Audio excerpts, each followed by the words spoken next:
how to let people speak well in the English language, it was William Shakespeare.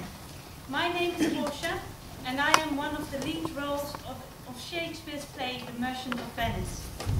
It takes too long to explain exactly what the story is about, but let's just say that I settled a very tricky court case by, well, disguising myself as a man and speaking very well. That's why I have been asked to chair the jury for the annual Shakespeare Speaking Contest. Now, what is the annual Shakespeare Speaking Contest? It's simple.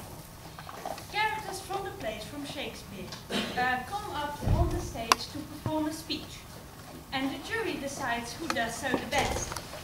That's not easy to choose, especially not since the speakers haven't really stuck to the rules in previous contests.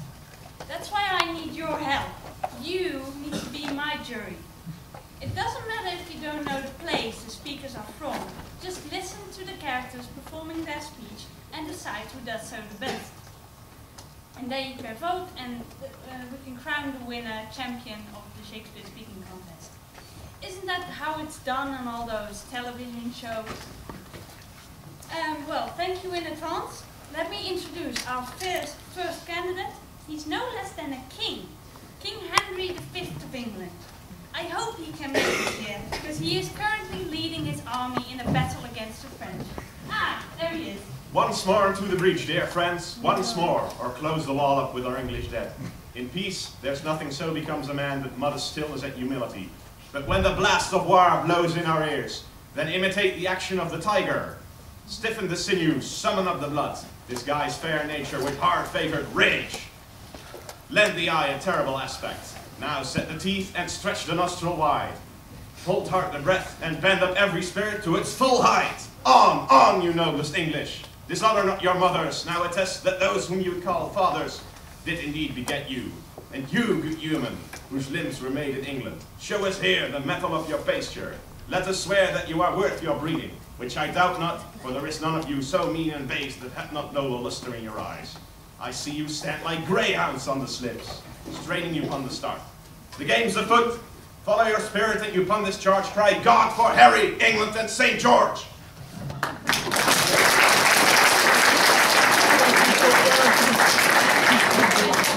Another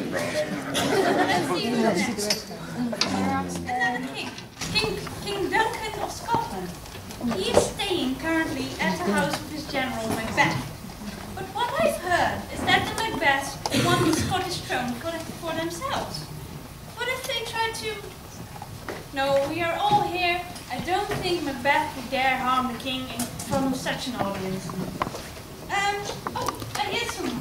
Your Majesty.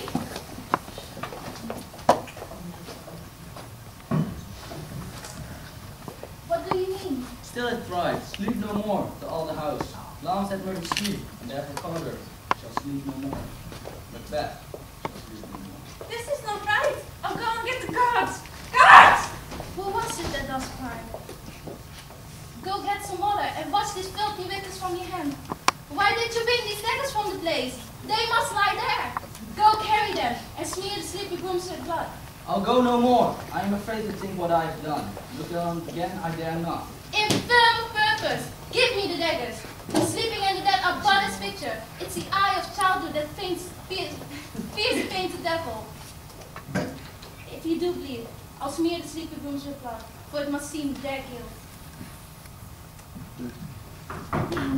Whence is that knocking? How is it, when every noise calls me? What hands are here? Ha! They pluck out my eyes. Will all of great Neptune's ocean be able to wash this blood free from my hands? No. It is my hands, or rather, the multitudinous seas in Canada, making the green one red.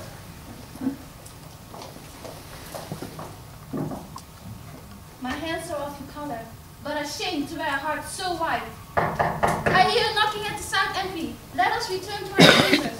A little water clears up what we see. How easy is it? Hark! More knocking. Let us return to our chambers. Be not lost, so holy To know my deed, it would be best not to know myself. Wake Duncan with your knocking. I wish you could.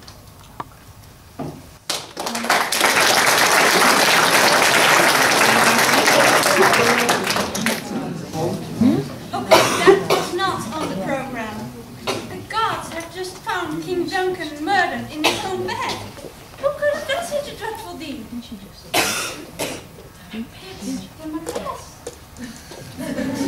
hope the gods can sort this out.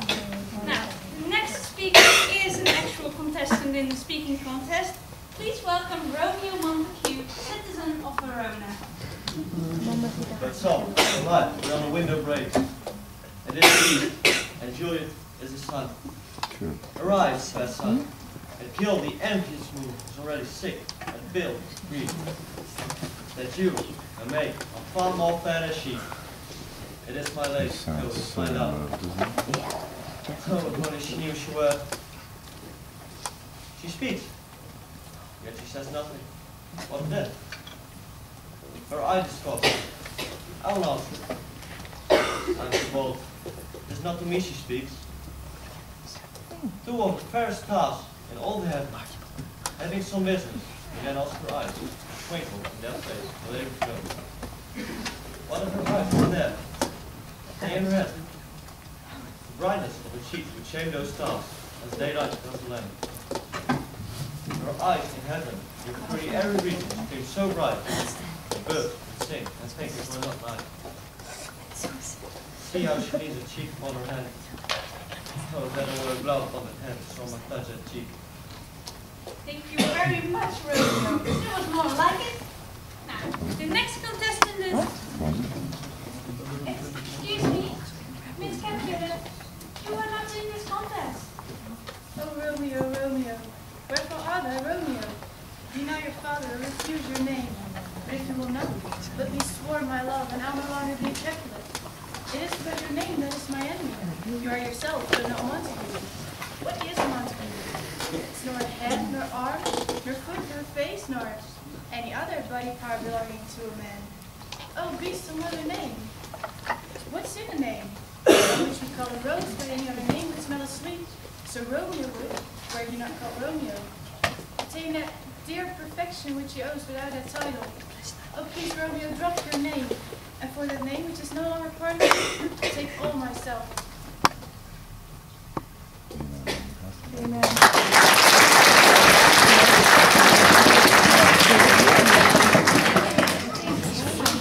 Now, the actual next contestant in the speaking contest is also from Italy, from Venice to be precise. Shylock is a banker, but he is also very active in the Tunisian Anti-Discrimination Committee. He's a bit militant, but sometimes I would say, but he does have a point. Ah, Mr. Shylock, how's business? Dreadful. That Antonio's house is taking, I'll cut into pieces. Really, Shylock? He has disgraced me, cost me $500,000. Laughed at my losses, mocked at my gains, sold my people, fought with my bargains, called my friends, hated my enemies, and what's his reason? I'm a Jew. Has not a Jew eyes? Has not a Jew hands, organs, dimensions, senses, affections, passions, fed with the same food, hurt with the same weaponry, subject to the same diseases, healed by the same means, warmed and cooled by the same wind as a Christian is? If you prick us, do we not bleed? And if you tickle us, do we not laugh? And if you poison us, do we not die? And if you wrong us, shall we not revenge? If I like you in the rest, we will resemble you in that. The villainy you teach me, I will execute, and it shall go hard. But I will best.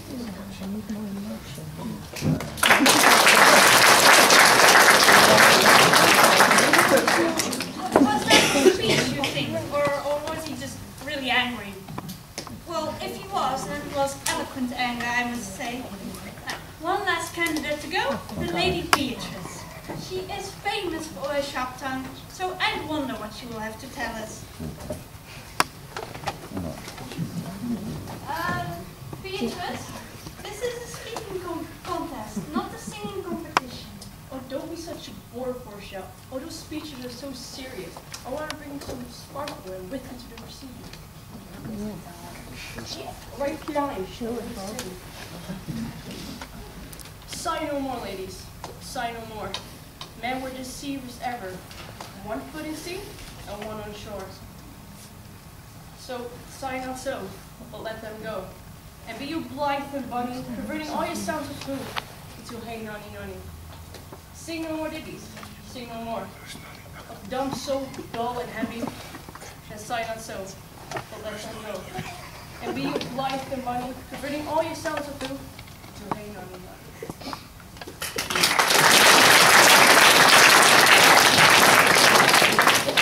Now we've come to the deciding moment. May I please ask the contestants to take the stage again?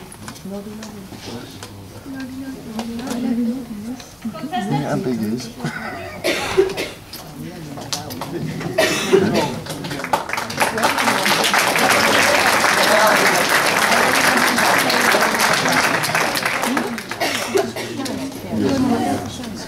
What are the Macbeths doing here? I have just heard that they have indeed murdered King Duncan. Surely they cannot be considered for the speaking contest. We all thought they spoke rather well. Who might? Well, can I see hands raised when I call out the contestant's name? Yeah, like that.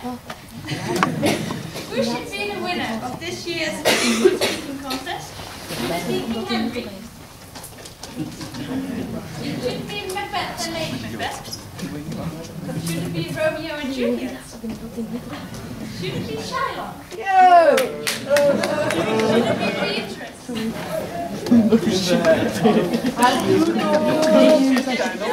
This means I may crown King Henry of England.